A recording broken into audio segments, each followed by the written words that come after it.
ఏవ ముక్త్వా హృషీకేశం గుడాకేశ పరంతప. మళ్ళీ గుడాకేశ హృషీకేశ శబ్దములు వచ్చాయండి. నిన్న కూడా వచ్చాయిగా. నిద్రలే పడక్కండి అనకండి ఇక్కడ. ఎందుకంటే గుడాకేశ అంటే నిద్రను జయించిన వాడు. గుడాకము అనగా నిద్ర, దానిపై ఆధిపత్యం. గుడాకేశుడు, హృషీకేశుడు. ఇది తెలుసుకోవాల్సింది. ఇంద్రియాలను నడిపేవాడు. ఇంద్రియాలను తన ఇష్టానుసారం నడపడు, వాడి కర్మలను అనుసరించి నడుపుతుంటాడు. ఇక్కడ మనల్ని నడిపేవాడిని మనం గుర్తించాలి అంటే మనకి ఏమరపాటు ఉండరాదు. అటెంటివ్గా ఉండాలి, అలర్ట్గా ఉండాలి. జ్ఞానం విషయంలో నిద్ర ఉన్నాదా, జ్ఞానం నాకు అక్కర్లేదనే దానికి ఎక్స్ప్రెషన్ ఇచ్చాడండి. అందుకే నిద్రను జయించాలి, నిద్రను జయించాలి. నిద్రను జయించిన వాడి అర్థం ఏంటి? ఏమరపాటుతనాన్ని జయించాలి. నిద్ర శబ్దానికి అర్థం తెలుసుకోవాలంటే ఏ విషయం వినడానికి మనకు సంసిద్ధంగా లేమో ఆ విషయం పట్ల నిద్రపోతున్నట్టు లెక్క. అంటే జ్ఞానం వచ్చినప్పటికీ మనం తెరుచుకోలేదండి చెవులు కళ్ళు అంటే అర్థం మనకు అక్కర్లేదు అనుకుంటున్నాం. అది ఇక్కడ. కానీ నిద్రను జయించడం అంటే అది కావాలి, గ్రహించాలి అని అటెంటివ్గా సర్వేంద్రియములను ఏకోన్ముఖం చేసి వినడాన్ని ఏది ఉందో అది నిద్రను జయించడం. అదే ఇంటికి వెళ్ళి సీరియల్ చూసేటప్పుడు నిద్రను జయించేస్తాం. నిన్నటి రీక్యాప్, మొన్నటి రీక్యాప్ అన్నీ గుర్తుపెట్టుకుని అలా చూస్తామంటే ఎంత ఉంది. అక్కడ ఎందుకు నిద్రపోలేదు? కావాలనుకున్నాం కనుక. ఇక్కడ ఎందుకు నిద్రపోతున్నాం? అక్కర్లేదు అనుకున్నాం కనుక. మరి ఎందుకు వచ్చాం? ఇంటి దగ్గర పట్టని నిద్ర ఇక్కడ పడుతుంది కనుక. అంతే కదండి. ఎందుకంటే చాలామంది ఇంకా ఆధ్యాత్మిక మార్గంలోకి వచ్చానండి. వింటే ఆశ్చర్య. ఆధ్యాత్మిక మార్గం అంటే ఏంటండి? ఇక్కడ అందరూ అక్కర్లేదని వదిలేశారు కనుక ఆధ్యాత్మిక మార్గమా? దేనికి పనికి రాకుండా పోయేమో కనుక ఆధ్యాత్మిక మార్గమా? ఆధ్యాత్మిక మార్గంలోకి ప్రవేశించాలంటే దృఢిష్ట బలిష్ట అని చెప్పాడు. ఇక్కడ బలమైన వాడు రావాలండి. బలహీనులకు ఆధ్యాత్మిక మార్గంలో ప్రవేశం లేదు. అంతేగాని కొంతమంది ఆధ్యాత్మిక మార్గంలో అనుభవం ఏడు చేస్తూ ఉంటారు. ఇక్కడ విలాపాలు, దుఃఖాలు, ఇవన్నీ మనోవికారాలు. భక్తి కాదు, ఆధ్యాత్మికత కాదు. తెలుసుకోండి. ఇక్కడ ఏడుపులు, ఏడుపు గొట్టుతనాలు, చూడగానే కన్నీళ్ళు కార్తీయడాలు, ఇవి మానసిక ఉద్రేకాలు. వీళ్ళకి ఆధ్యాత్మిక మార్గంలో ఎంట్రీ లేదండి. కొంతమంది పిచ్చి పిచ్చిగా ఆ బొమ్మలు, ఈ బొమ్మలు, దేవుళ్ళు బొమ్మలు అన్నీ క్లమ్జీ చేసుకుంటారు. అది వాళ్ళ బుద్ధికి సంకేతం. వాళ్ళ బుద్ధి అంత అయోమయంగా ఉందని. ఇవన్నీ ఆధ్యాత్మిక మార్గాలు కావు, ఇవి భ్రాంతి మార్గాలు.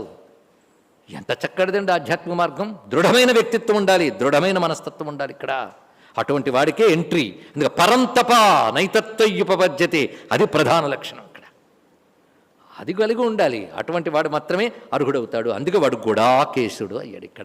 ఇక్కడ మళ్ళీ అర్జునుని యొక్క అర్హతను తెలియజేస్తున్నారు శబ్దములన్నీ కూడా. ఉపదేశించడానికి ఎవడు అర్హుడు? ఎవడైతే సర్వేంద్రియ శాసకుడో వాడే అర్హుడు. ఇక్కడ శాసకత్వమే గురుత్వం కదా. కానీ హృషీకేశ గుడాకేశం లేదా హృషీకేశం గుడాకేశక ఏవముక్త్వా. ఈ విధంగా హృషీకేశుని గుడాకేశుడు పలికి నా యోత్సయితి యుద్ధం చేయనని తూష్ణీం బభూవ.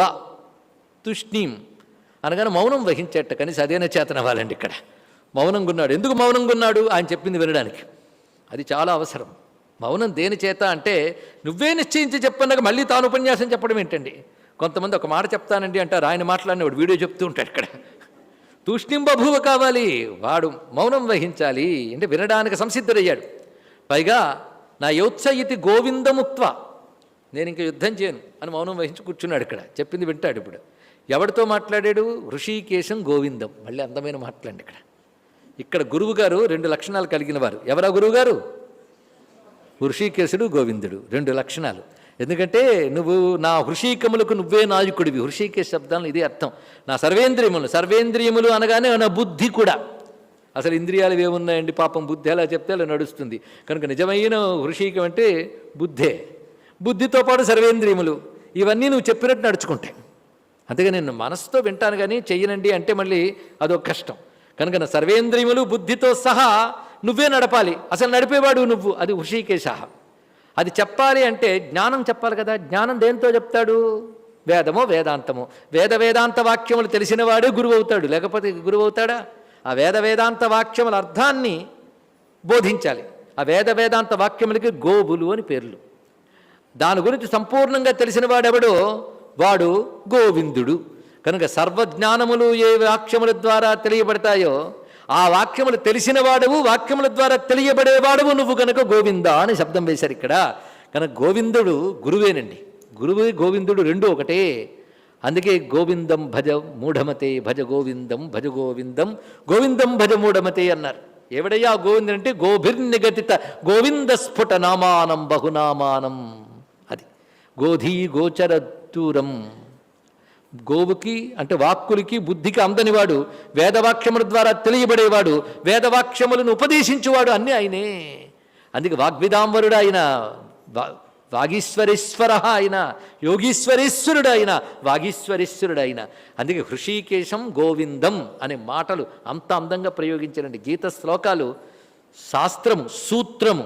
అందుకే ప్రత్యక్షరము వ్యాఖ్యానించుకుంటే అందులో అందం మనం ఆస్వాదించగలం. అందుకే గుడాకేశుడైన వాడు గోవిందుని హృషీకేశుని ఉద్దేశించి మాట్లాడాడు కనుక శిష్యుడు గుడాకేశుడు నిద్రను జయించి ఉన్నాడు. సంసిద్ధంగా గురువు చెప్పింది వినడానికి, బోధపరచుకోవడానికి, ఆచరించడానికి ఆయన సిద్ధపడి ఉన్నాడు. అది గుడాకేశ లక్షణం. దానితో హృషీకేశుని గోవిందుని ఈ విధంగా చెప్పి తుష్టిం బభూవ, మౌనం వహించాడు. అప్పుడు తమువాచ హృషీకేశ. ఎన్ని మార్లు హృషీకేశ శబ్దం వాడుతున్నారండి, మాటి మాటికి గుర్తు చేస్తున్నాడు మనకి.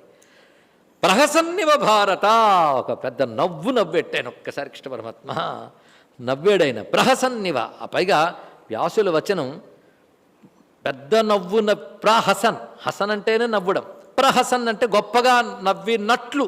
అది మరి ఇవా ఏంటండి ఇక్కడ?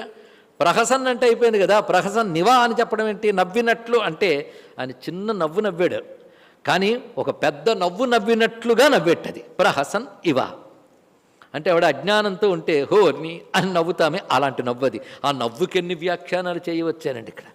ఇవాళ సభ ప్రారంభించే ముందు హరిప్రసాద్ గారు కృష్ణుడు నవ్వుతున్నాడు చూసారా అని, ఆ నవ్విది. ఆయన నవ్వే చాలా గొప్పది, అది ఎప్పుడూ చెదరదు ఆయనకి. అదేమిటో ఆ నవ్వు మాత్రం చెదరదు, అది ప్రహసన్నివా. నవ్వు ఎక్కడుంటుంది అంటే ఆనందం ఎక్కడుంటుందో అక్కడ ఉంటుంది. సచ్చిదానంద స్వరూపుడు కనుక ఆయన ఎప్పుడూ నవ్వుతూనే ఉంటాడండి.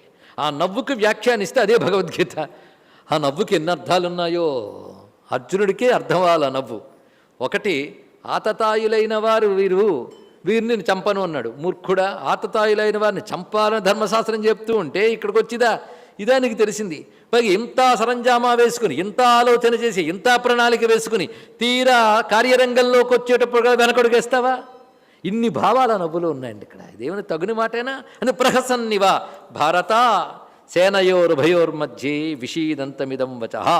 అలాగ విషాదంతో అంటే శోక సంతప్తుడై ఉన్న అర్జున్ను చూసి చిరునవ్వు నవ్వి కృష్ణ పరమాత్మ మాట్లాడుతున్నాడు అన్నారు. ఇక్కడి నుంచి ప్రారంభమవుతున్నది దివ్యమైనటువంటి గీత. మరి ఇందాక కూడా కృష్ణుడు మాట్లాడేయండి రెండు అంటే, అందుకే అది కూడా అధ్యాయంలో మనం చెప్పుకున్నాం. చివట్లు పెట్టినా ఆయన మాటలు కదా, అందులో కూడా మంచి విషయం ఉంటుంది. కానీ ఇక్కడికి వచ్చేటప్పటికల్లా సాంఖ్యయోగంలో ఈ 11వ శ్లోకం నుంచే శంకర భగవత్పాల్ వారు భాష్యం రచించారు. మిగిలిన 10 శ్లోకాలు, దానికి ముందు చెప్పిన 47 శ్లోకాలు ఇవన్నీ ఉపోద్ఘాతములనే చెప్పుకోవాలి. అంటే మొత్తం 57 శ్లోకాలు మొదటి అధ్యాయంతో కలుపుకుంటే ఉపోద్ఘాతం అయిపోయింది. ఇక్కడ నుంచి 11వ శ్లోకం నుంచి 72 శ్లోకం వరకు అంటే 62 శ్లోకాలు కృష్ణుడు మాటలే. మధ్యలో అర్జునుడు ప్రశ్న కూడా లేదు. కృష్ణుడు చెప్పదలుచుకున్నదంతా చెప్పేశారండి. అందులో కొంత చెప్తాను, ఆయన ప్రశ్నిస్తే మిగిలిన చెప్తాను అనలేదు. మొత్తం మళ్ళీ ప్రశ్నించడానికి అవకాశం లేకుండా సంపూర్ణంగా చెప్పదలుచుకున్నది పరమాత్మ చెప్పేశాడు. ఏం చెప్పాడు? శ్రేయస్యాన్ నిశ్చితం బృహితన్మే, ఏది శ్రేయస్సో దాన్ని చెప్పేశాడు. ఇది కృష్ణ పరమాత్మ మొత్తం ఈ 62 శ్లోకాల్లో కృష్ణ పరమాత్మ మొత్తం జ్ఞానాన్ని ఉపదేశించాడు. ఇక్కడ ఈ జ్ఞానం అంతటికి కలిపిన సాంఖ్యయోగం అని పేరు పెట్టుకుని చెప్తున్నాం. నిజానికి ఈ 2వ అధ్యాయం పరిపూర్ణ అధ్యాయంగా పెద్దలు చెప్తూ ఉంటారు అనేక మంది. కొంతమంది తీవ్ర వ్యాఖ్యాతలు వాళ్ళు ఏమంటారంటే, అసలు భారతంలో కృష్ణుడు చెప్పిన గీత 2వ అధ్యాయం మాత్రమే, మిగిలినటువంటి 16 అధ్యాయాలు తర్వాత వారు సమకూర్చారు అని సాహసిస్తారు. ఆ అభిప్రాయంతో మనం ఏకీభవించాం. కానీ వాళ్ళకు కూడా 2వ అధ్యాయం అంత గొప్పది అనిపించింది అనమాట. అంత గొప్పది. అంతేకాదు అర్జునుడికి ఏర్పడిన అవిద్యారూపమైన జబ్బుకి ఔషధం 2వ అధ్యాయం, మిగిలిన 16 అధ్యాయాలు అనుపానాలు అన్నారండి. ఇక్కడ చాలా విశేషమైన మాట. ఆయుర్వేదంలో ఔషధం అనుపానం ఉంటుంది. ప్రధాన ఔషధం అనుపానం. అనుపానంలో తేడా వస్తే ఔషధం పనిచేయదు, అది కూడా తెలుసుకోవాల్సింది. ఇక్కడ ఒక మందు ఉంటుంది, అది పాలు అనుపానంగా తీసుకుని వేసుకోమంటారు. అది వేడి పాలు వేసుకోవాలి, ఇది అనుపానం. అది మీరు చల్లని పాలు వేసుకున్నారా మందు వికటిస్తుంది, నీళ్లతో వేసుకున్న వికటిస్తుంది. కనుక ఔషధం ఎంత అవసరమో అనుపానం అంత అవసరమే. కానీ ప్రధానమేది ఔషధమే. అందుకే 2వ అధ్యాయాన్ని ఔషధంగాను మిగిలిన 16 అధ్యాయాలను అనుపానంగాను చెప్తారు. కనుక 2వ అధ్యాయం అంత ముఖ్యము. సాంఖ్యం అనగానే ఎంత ముఖ్యమైనది. అది వినాలంటే గుడాకేసు లేని వాళ్ళు మాత్రమే వినగలరు. అది గ్రహించవలసిన ప్రధానమైన ఉద్దేశం. కానీ ఎంత ముఖ్యమైనది కనుక ఎంత అటెంటివ్గా ఎంత అలర్ట్గా వినాలంటే అర్జునుల్లా వినాలి. అలా వినకపోతే అర్జునుల్లా బాగుపడలేము. అంతే ఇక్కడ ఆయన సారథిగా ఎంచుకున్నాడు. నా ఇంద్రియ పగ్గాలు, నా ఇంద్రియ అశ్వాలని నా బుద్ధి పగ్గాలతో నువ్వే నడపవయ్యా అన్నాడు. అది ఋషికేశ. అలా చెప్పి ఇప్పుడు ఆయన ప్రారంభిస్తున్నాడు. దీన్ని సాంఖ్యం అని ఎందుకన్నారు ఇది ఒకటి తెలియాలి కదా. సాంఖ్యయోగం, సాంఖ్య శబ్దము తర్వాత కృష్ణ పరమాత్మ తర్వాత విషయాల్లో చెప్తాడు. సాంఖ్యం అనే మాట తానే వాడతాడు. సాంఖ్యయోగేన అని ఒక శబ్దం చెప్తారండి. పురాప్రోక్తం మయానుగా జ్ఞానయోగేన సాంఖ్యానాం కర్మయోగేన యోగినామని అక్కడ సాంఖ్య శబ్దం వాడాడు. కానీ సాంఖ్య శబ్దం కృష్ణుడు వాడినదే. అదే అధ్యాయంలో సాంఖ్యయోగం అని ఎవరు పెట్టారో కానీ సముచితంగానే పెట్టారు. అయితే సాంఖ్యం అనే మాటతో కపిలుడు చెప్పిన సాంఖ్యం దర్శన శాస్త్రాల్లో మనకు కనబడుతున్నది. ఎందుకంటే భగవద్గీత పట్టుకుంటే శాస్త్రము తత్వమే ఉంటాయి, మరొకటి కాదు. కపిలుడు సాంఖ్యం చెప్పాడు, కానీ కపిల సాంఖ్యం వేదాంతం అంగీకరించదు. అది పరమ సిద్ధాంతంగా అంగీకరించదు, గొప్ప ఆలోచనగా తీసుకుంటుంది, కానీ అది పరిపూర్ణం కాదు. సాంఖ్యం కొంతవరకు తత్వ విచారణ చేసింది, పరిపూర్ణం కాదు అది. సాంఖ్యం ప్రకృతిని ప్రధానంగా చెప్పుతుంది. ఆ ప్రకృతిని అవ్యక్తము, వ్యక్తము ఇత్యాది విభాగాలు చేసి 24 అన్ని సంఖ్యతో చెప్తుంది కనుక సాంఖ్యం. ఇది కపిలుడి సాంఖ్యం. ఈ సాంఖ్యం 2 రకాలు, శేశ్వర, నిరీశ్వర. అసలు ఈశ్వర అస్తిత్వాన్ని అంగీకరించిన సాంఖ్యం కూడా ఉందని కొందరు చెప్తారు. ఏమైనా ఆ సాంఖ్యం వేదాంతానికి గ్రాహ్యం కాదు. మరి చెప్తున్నది వేదాంత విద్య కదా, మరి సాంఖ్యయోగం అన్నప్పుడు ఇది కపిల సాంఖ్యమా? కాదు. మరి ఏమిటి అంటే శంకర భగవత్పాదులు అందమైన ఒక చిన్న మాటతో చెప్తారు. తర్వాత సమ్యక్ ఖ్యాతం అన్నారు. ఇక్కడ సంపూర్ణముగా జ్ఞానము, ఖ్యాతం అంటే చెప్పబడినది అని అర్థం. ఇక్కడ సంపూర్ణ జ్ఞానమే సాంఖ్యం, చక్కగా చెప్పబడిన జ్ఞానము అంటే పరిపూర్ణమైన జ్ఞానాన్ని సాంఖ్యం అనాలి అని అర్థాన్ని చెప్పారు. ఇంకొక రమ్యమైన భావం ఇది మనకు అర్థం కావడానికి వ్యాసుల వారే ఒక చోట చెప్తారు. శుద్ధాత్మతత్వ విజ్ఞానం సాంఖ్యమిత్యభిరీయతే. సాంఖ్యానికి ఇది నిర్వచనం అండి. సాంఖ్యయోగం అంటే శుద్ధ ఆత్మతత్వ విజ్ఞానం సాంఖ్యమితి అభిధీయతే. శుద్ధమైన ఆత్మతత్వ విజ్ఞానాన్ని సాంఖ్యం అంటారు. తత్వము అంటే యథార్థము, ఉన్నది ఉన్నట్లుగా చెప్పిన దాన్ని తత్వము అంటారండి. శుద్ధమైన ఆత్మ ఏమిటో ఉన్నది ఉన్నట్లు చెప్పేటువంటి జ్ఞానం పేరు సాంఖ్యం. కనుక ఆత్మ అంటే ఏమిటో స్పష్టం చేసే అధ్యాయం కనుక సాంఖ్యయోగం. శుద్ధముగా ఆత్మ అంటే ఇది అని అరటిపండు వరి చేతులు పెట్టినట్టు పెట్టారు కృష్ణ పరమాత్మ. అది తెలుసుకుంటే చాలు, ఏం తెలుసుకోవాల్సింది అదే. కానీ అది తప్ప అన్నీ తెలుస్తున్నాయి, వచ్చింది బాధ. అది తప్ప అన్నీ తెలియడం వల్ల అన్నీ తెలిసిన అజ్ఞానాన్ని ఒక్కొక్కటి పరిహరించి దాన్ని మాత్రమే గ్రహించాలి. 2 పనులు పట్టుకున్నా మనకి. తెలుసుకోవలసింది తెలుసుకోవాలి, అయితే ఏవి తెలుసుకోకూడదో అవే నేను అనుకుంటున్నా కానీ అవన్నీ పరిహరించాలి. ఇది పరిహారము, అటు స్వీకారము 2. అంటే తీయాల్సినవి తీసుకోవాల్సినవి 2 వచ్చాయి ఇక్కడ. తీసుకోవాల్సిందంటే గ్రహించాల్సింది, తీసేయాల్సిందంటే పారేయాల్సినది. కనుక అనాత్మల్ని పరిహరించడం, ఆత్మని గ్రహించడం, ఈ వివేకం కలిగించాలి. అప్పుడు తెలిసేదేది శుద్ధమైన ఆత్మతత్వం తెలిసిపోతుంది. ఆత్మ అంటే ఏమిటి అనేది తేల్చి చెప్పేస్తారండి ఇక్కడ. అది చెప్పే అధ్యాయం గనక దీనికి సాంఖ్యయోగము అని పేరు చెప్పారు ఇక్కడ. ఇది అందమైనటువంటి మాట ఇక్కడ. అయితే ఇక్కడ ప్రధానంగా మనం గమనించవలసింది, ఇప్పుడు ఈ అధ్యాయంలో 2వ భాగం మొదలైంది. మొదటి భాగం ఏది? శరణాగతి, అర్జున శరణాగతి, మోక్షానికి మొదటి మెట్టు. ఇప్పుడు పరమాత్మ ఇప్పుడు చెప్పబోతున్నది సాంఖ్యంలో ఎన్ని విధాలుగా విభాగం, మనం విషయ విభాగం చేసుకుంటే మొట్టమొదటిగా చెప్తున్నది అని ఆత్మానాత్మ విచారం. మొట్టమొదటి ప్రారంభిస్తున్నది ఇక్కడి నుంచి కృష్ణుడు మొదట అంశం కొన్ని శ్లోకాల వరకు ఆత్మానాత్మ విచారం అనే దాన్ని చెప్తాడు. ఏది ఆత్మ ఏది అనాత్మ చెప్పేస్తాడు. దీన్ని బట్టి కావాలనుకున్న వాడికి మాత్రం క్లారిటీ ఉంటుందండి. ఎవరికి? కావాలనుకున్న వాళ్ళకి. కన్ఫ్యూజన్ ఎవరికి ఉంటుందంటే అక్కర్లేదు అనుకున్న వాళ్ళకి. కావాలనుకుని మనస్సును ఓపెన్ చేస్తే ఆత్మ అంటే ఏంటో అనాత్మ అంటే చెప్పేస్తాడు. నీకు ఇప్పుడు కావాల్సింది ఏది చెప్పండి? ఇంతమంది ఉన్నారు. కావాలా? నిజంగా చాలా సంతోషం. అయితే ఇక్కడ ఉంది స్పష్టంగా ఆత్మ. అయితే నువ్వు అనాత్మలను ఆత్మ అనుకుంటున్నావు కనుక ముందు అది కాదని ముందు తెలుసుకో. అవుననేది తర్వాత. ఏది ఆత్మ కాదో దాని ఆత్మ అనుకుంటున్నావు. ఆత్మ అనే మాటకు ముఖ్యంగా మనం అర్థం చేసుకోవడం ఒక్క మాట చెప్పుకుందాం. నేను అని దేన్ని అనుకుంటున్నావో అది ఆత్మ కదా అనుకుందాం. ఇప్పుడు నేనని నువ్వు దేన్ని అనుకుంటున్నావు? ఏది అసలు ఆత్మ కాదో వాటన్నిటినీ నేను అనుకుంటున్నావు. కనుక ముందు నువ్వు నేను అనుకునేవేవి నేను కాదని పరిహరించాలి.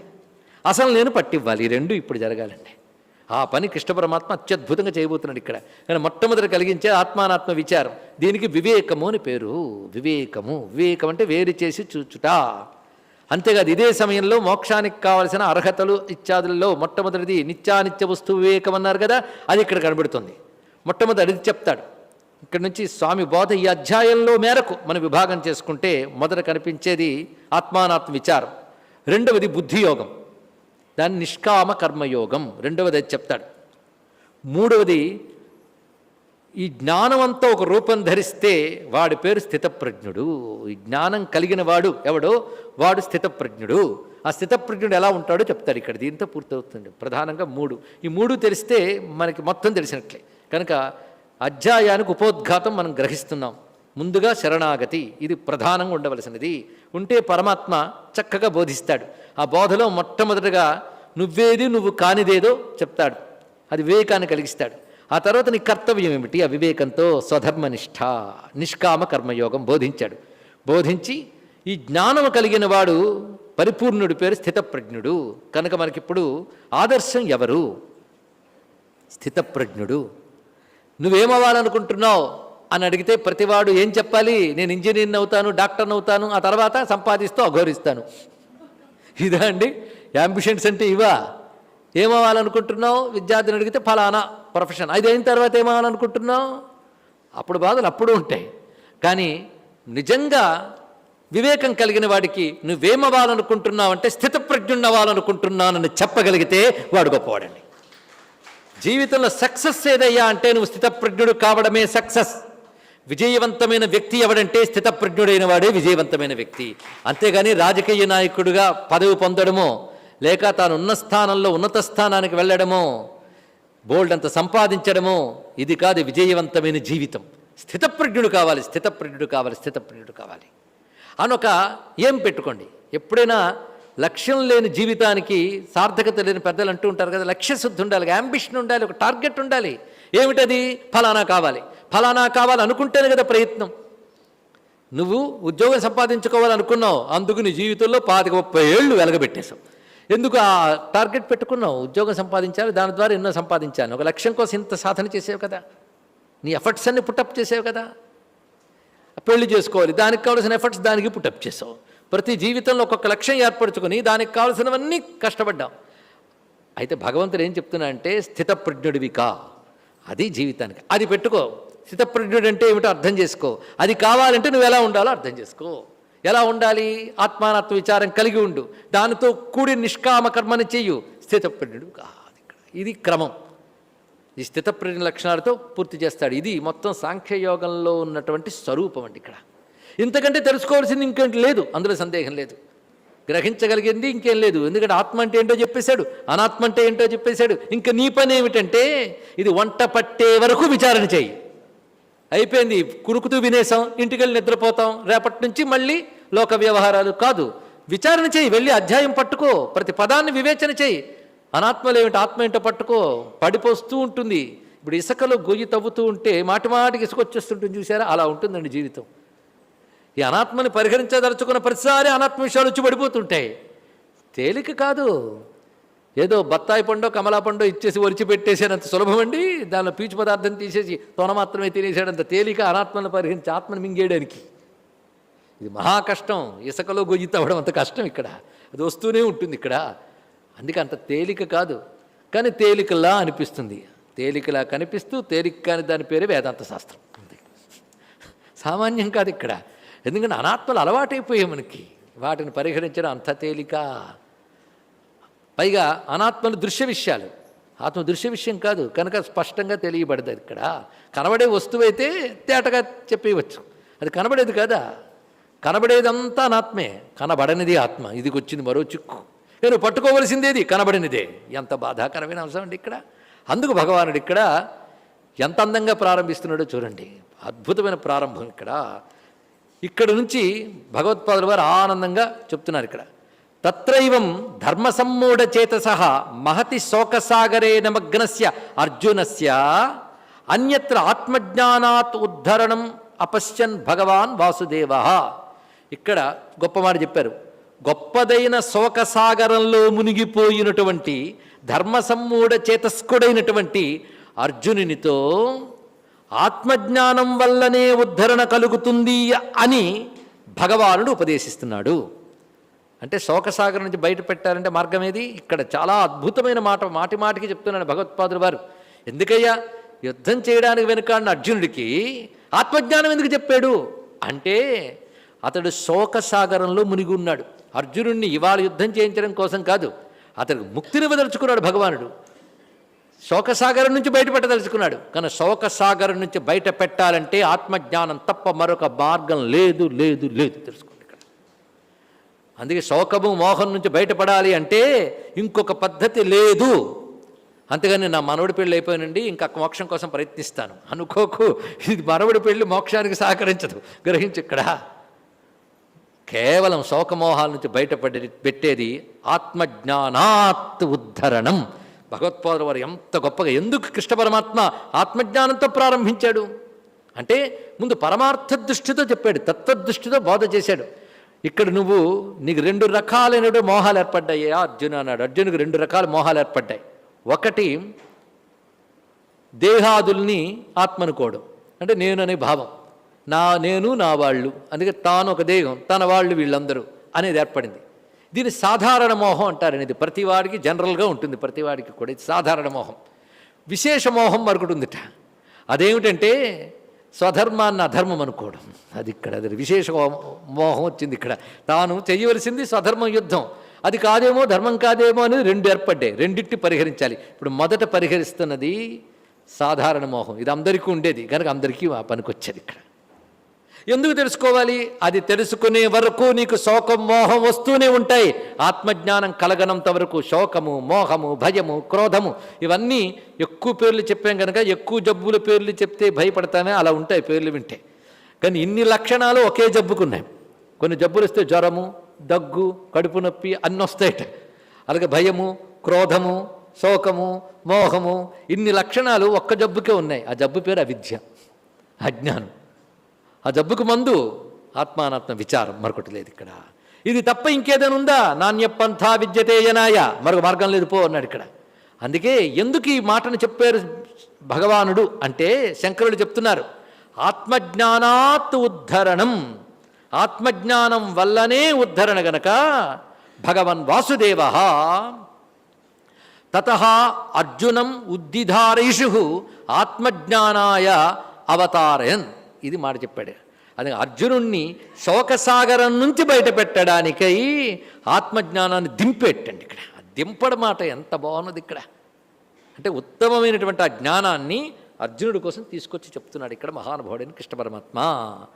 ఆ భగవానుడు చెప్తున్న ప్రథమ శ్లోకం ఎంత మధురంగా ఉందంటే, అశోచ్యానన్వశోచస్త్వం ప్రజ్ఞావాదాంశ్చ భాషసే గతాసూ నగతాసూశ్చ నానుశోచంతి పండితాః. ఇది చెప్తున్నది. ఎంత శ్రద్ధగా వినాలంటే అర్జునుడి దగ్గర తెలుసుకోవాలండి.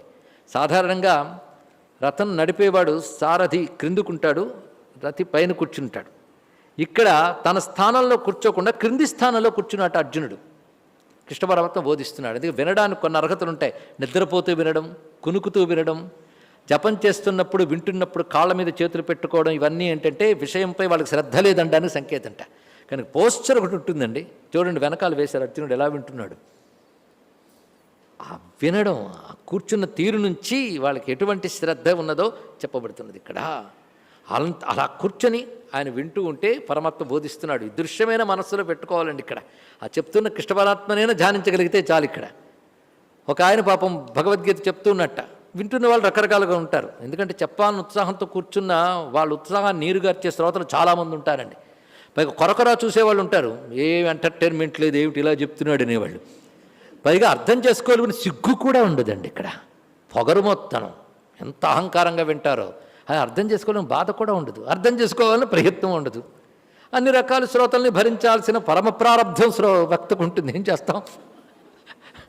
ఆయన చెప్తూ ఉంటాడు, అలా చెప్తున్నాడు. రకరకాల శ్రోతలు, రకరకాల వాళ్ళు ఉంటారు. ఏం చెప్తున్నాడో పరిశీలించే పండితులు కూడా ఉంటారు. వాళ్ళు గ్రహించరు, వీడిని పరీక్షిస్తూ ఉంటారు. ఇక్కడ ఇలాంటి వాళ్ళు ఉంటారు. ఇంకా మిగిలిన వాళ్ళ గురించి చెప్పనక్కర్లేదు. మహానుభావుడు ఆయనే చెప్పాడు, భర్తగారు బోద్ధారో మత్సరగ్రస్తా ప్రభస్మయ దూషిత అజ్ఞానోపహతాశ్చాన్యే జీర్ణమంగే సుభాషితం అని. అలాంటి వాళ్ళు ఉంటూ ఉంటారు. ఒక ఆయన మాత్రం ఆ సమయంలో ఎక్కడి నుంచో వచ్చేట, శ్రమజీవి, పెద్ద పండితుడు కాదు, చేతులు కర్ర పట్టుకుని అలా కూర్చున్నాడండి. వింటున్నంతసేపు కన్నీళ్లు కారుస్తూనే ఉన్నాడు. ఇతను ఆయన దృష్టిలో ఏంటంటే ఇతను పెద్ద జ్ఞానికాడు, పెద్ద, ఎందుకంటే వేషం భూషం ఏమీ లేదు ఇక్కడ. కొంత అన్ని రకాల వేషాలు వేసుకుని ముందు కూర్చొని ఏం చేస్తే నిద్రపోతారు, ఏం లాభం, అలాంటివేం లేదు ఆయన ముందు. ఆయన అలా కూర్చుని వింటున్నట్ట. అప్పుడు 3-4 రోజులు అయింది దీనికి శ్రద్ధగా వింటూ కళ్ళు అలాగే పెట్టి నీళ్లు కారుస్తున్నాడు, ఒక్కడే కనపడ్డాడు ఆయనకి. 4వ రోజు ఉండబట్టలేక మొత్తం ప్రవచనం అయిపోయి అడిగట్ట, నీకేమర్థమైందయ్యా అని. నాకేం అర్థం కాలేదు. మరి పోస్చర్ ఏమిటి, ఎక్స్ప్రెషన్ ఏమిటి అన్నాడు. నువ్వు చెప్తున్నంతసేపు కృష్ణుడు అర్జునుడికి చెప్తున్నాడు, కృష్ణుడు అర్జునుడు చెప్తున్నాడు అన్నావు కదా, నాకు అర్జునుడు చెప్తున్న కృష్ణుడే అలాగా మనసులో మెదులుతున్నాడు, ఆయన్నే ధ్యానిస్తున్నానంటే స్వైకాగ్రేణ చేతస, ఆ ఏకాగ్ర బుద్ధి కలగడం ఉన్నదే అదొక్కడి నీకే నా గీత అర్థమైంది అన్నట్టు, ఇంకోటి ఎక్కర్లేదండి ఇక్కడ. అటువంటి ప్రేమ శ్రద్ధగా వినడంలో ఇన్ని రకాల లక్షణాలు ఉంటూ ఉంటాయి. మరి ఇది వినకపోతే మహతీ వినష్టి, ఇది తెలియకపోతే జీవితంలో ఎంతో కోల్పోయిన వాళ్ళమవుతాము. నేను అనలేదు, ఉపనిషత్తుంది. ఆత్మజ్ఞానం తెలిస్తే లాభం అటుంచి, తెలియకపోతే గ్రేట్ లాస్, పెద్ద నష్టంట. మహతీ వినష్టి, పైగా ఎవడో చెప్పడం కాదు, సాక్షాత్ ఉపనిషద్వేద్యమైన బ్రహ్మమేదికి చెప్తూ ఉంటే అది కూడా వినిపించుకోకపోతే ఇంకేంటండి, అంత శ్రద్ధ కావాలి. అందుకే ప్రారంభిస్తూ అశోచ్యానన్వశోచస్తం, దేని గురించి ఏడవకూడదో దాని గురించి ఏడవకయ్యా అన్నాడు. ఇది ప్రారంభం అండి ఇక్కడ. అసలు ఏడుపు చాలా గొప్ప విషయం, అనవసరంగా పారేసుకోకండి ఎక్కడ పెడితే ఎక్కడ. దాన్ని గొప్ప విషయాల కోసం ఏడవండి, చాలా బాగుంటుంది ఇక్కడ. దేని గురించి ఏడవకూడదు దాని గురించి ఏడుస్తున్నావు కనుక మా కృష్ణుల వారు ఏంటంటే ఏడవకని చెప్తారు. ఏడవకు వెర్రినాగన్న అన్నట్లుగా ఏడవకనే చెప్తాడు మహానుభావుడు. మొట్టమొదటి ఏమన్నాడు, అశోచ్యానన్వశోచస్తం, ఏడవకూడని వాటికి ఏడవకయ్యా అన్నాడు.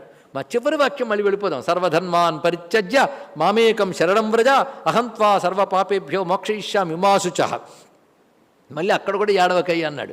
ఏడుపు వచ్చినప్పుడు శరీరంలో ఎన్ని వికారాలు కలుగుతాయో అన్ని అర్జునుడికి కలిగాయి. వ్యాపతుశ్చ శరీరేమి రోమహర్షశ్చ జాయితే, అశ్రుపర్యాకు లక్షణం, కళ్ళు నీళ్లతో నిండిపోయి ఒళ్ళు వణుకుపోయింది, ఇవన్నీ శోక వికారాలు. ఆ ఏడుస్తున్న పిల్లాన్ని తల్లిలాగా ఏడవకు నాయనా అని యుద్ధభూమిలో ముందు చెప్తున్నాడండి ఇక్కడ. మొట్టమొదట ఏడవకూడని వాటి కోసం ఏడవకు అన్నాడు. చివరికి నేనున్నానుగా, నన్ను శరణు వేడు, నిన్ను అన్ని దోషాల నుంచి నేనే పరిహరించి అనుగ్రహిస్తాను, మా శుచ ఏడవకన్నాడు. అంటే ఏడవకోని ప్రారంభించి ఏడవకోని ముగించిందండి భగవద్గీత మొత్తం. అంటే జీవులందరికీ ఏం చెప్తుంది, ఏడవకుండా ఆనందంగా బతకండి అయ్యో బాబు. అదే బతుకంతో ఏడుపేడి చేసి చచ్చేక మోక్షం కాదు, బతుకున్నప్పుడే ఆనందంగా అనుభవించు, అదే మోక్షం. ఆనందాన్ని అంటే ఎలా వస్తుంది, జ్ఞానం చేత ఆనందం ఇక్కడే అనుభవించవచ్చు. జ్ఞానము చేత ఆనందమును ఇక్కడే అనుభవిస్తావు, ఈ జీవితం పోతే మరి రాదు. కనుక ఆనందంగా జీవించాలంటే జ్ఞానంతోనే ఆనందం, అది తెలుసుకో.